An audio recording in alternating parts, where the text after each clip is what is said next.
Hello, friends, neighbors. John, your neighbor here. Welcome down the Nook and welcome to, I guess, Laphroaig Day. You know, just yesterday, James dropped by and brought over several key big bottles of Laphroaig, and one of them is this, the 2024 Càirdeas release. This is the Friends of Laphroaig series. This one is called Cask Favorites, and some really cool things about this. 10-year-old age stamp, mix of PX and the triple wood releases, which were exactly that, cask favorites. So, you know, I thought he also brought over batch 16 of this Laphroaig 10-year cask strength, and I thought, okay, let's get into some Laphroaig, and I specifically want to talk about Càirdeas 2024 release, and then I'll want to compare it to this batch 10 because I think it's really cool to see they're both 10-year age stamps, they're both Laphroaig, and what's the kind of casking influence difference between these releases. So pour some big peated scotch, get through that intro, and come on back. 3, 4.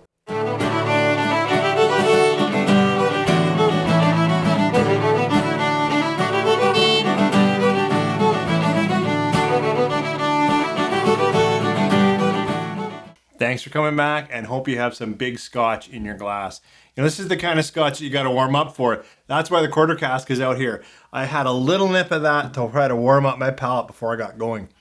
What I want to talk to you, the focus of today, is this 2024 Càirdeas release. It is the Cask Favorites release. It's got an undisclosed ratio difference, but basically the triple wood, I think that was 2019, the PX, that was 2021, and I guess they kept back some of that and they've reblended and released this. It's big and bold, 52.4%. So knowing all of those casks in here, that means, you know, the core Laphroaig is ex-bourbon. PX, of course, we've got the PX cask. The triple wood had some Oloroso.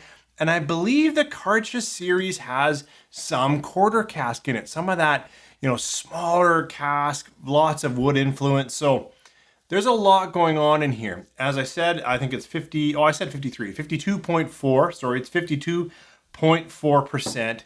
All of that casking.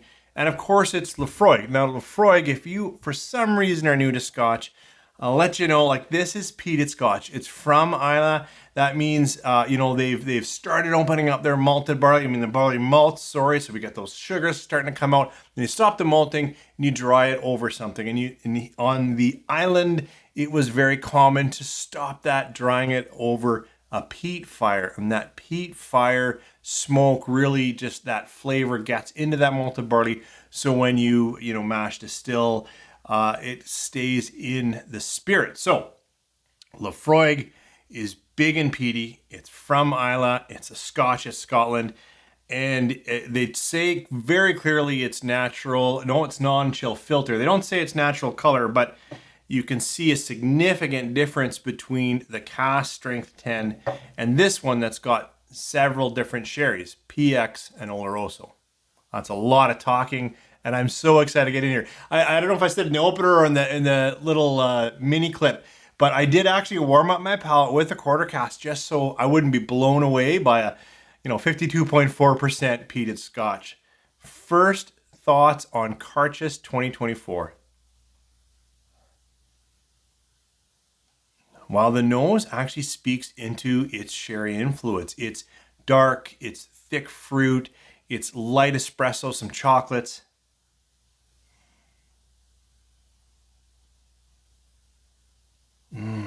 It's rich. Actually, it got like sweeter, so that takes my fruits into more like kind of a jam, and it also got a little more espresso, so a bit more vanilla. Yeah, I'm really playing back and forth into in sort of a lighter vanilla sweetness, like an aromatic, and then into that little bit of nice kind of raspberry cooked jam or a fruit dessert. It's interesting when I try to get into the peat notes, because Laphroaig for me, I'm sure it's coming, is bigger and bolder, and it is a little bit salty, medicinal, briny. Right now in the nose, it's just sort of dark coal, fuel, smoke. It's not really smoky, but I'm just saying it's got that darker edge to it, but it's got quite a bit of that sweet vanilla and cooked berry or dark fruit. Nose is good. Let's get into this palate. Sláinte, and especially to you, James, to come by on a Friday night and drop off 2 incredible bottles and say, pour, enjoy, shoot, share as much as you want. What a gentleman. Cheers to all of you. That's a little bit different of an arrival. I had a little bit of more almost sweet core malt, a little malt sugars, maltiness, and then it went into a little bit of nuttiness and darker fruit, and then the peat has started to speak. And the peat for me, as I said with Laphroaig, is a bit medicinal in all the right ways. It is the kind of medicinal peat that I'm looking for in Laphroaig. It's bold, it's seaweedy, it's a little bit iodine. I have to try another sip. Sláinte. So the fruit went somewhere else there. I'm still getting this interesting interplay of sweetness. A sweet malt.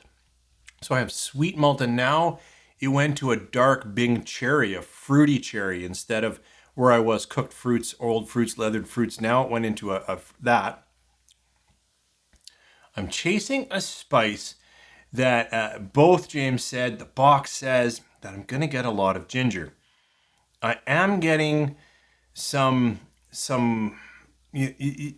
maybe ginger snap cookie in there because some of that maltiness. I'm really getting that in this, but it's not a core note for me in Laphroaig.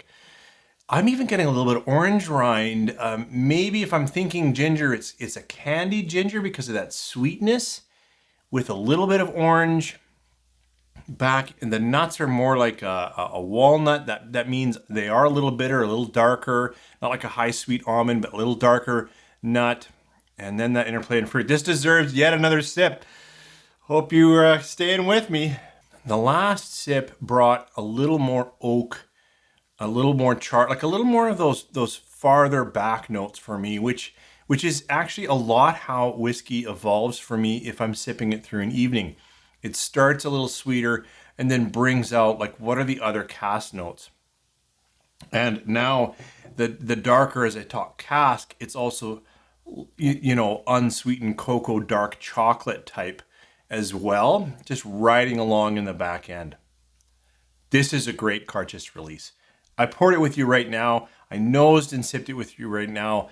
Don't hold any of those first thoughts to critical nature, but I would hope that you would get some of that experience. There's such, for me, a sweetie, malty, sweet note that really runs through this. A little bit aromatic vanillas, and then there is an entire fruit comp, which makes sense. It's the cask they've chosen, and it has gone around. It started like actually even in the nose like a dried fruit, but then it kind of became like a cooked, like a jam, and then it got a little more expressive. That was that actually fresh but really ripe cherry, and now it's settled back down into sort of a date. Dark leathered fruit. So, and I think because it went there, that's that oak backing and that spice backing.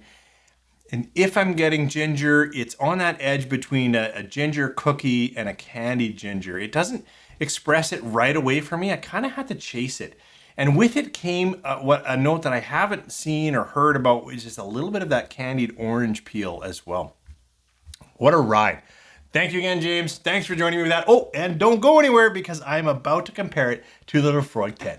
So the Laphroaig 10 is an absolute favorite. This is batch 16, so it came out in December 2022.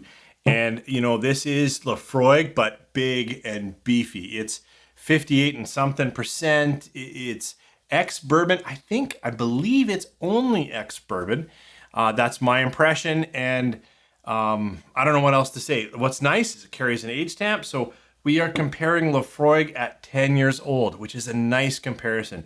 But we've changed the cask up radically. I'm sure we've changed the cask selection, but I felt it might be a really nice comparison with this 2024 Càirdeas, which has that PX and Oloroso, this only ex-bourbon. On the nose.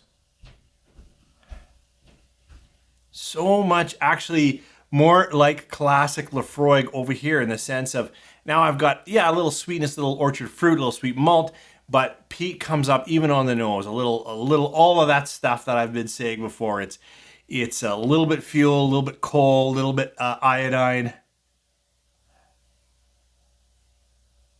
And it is a little bit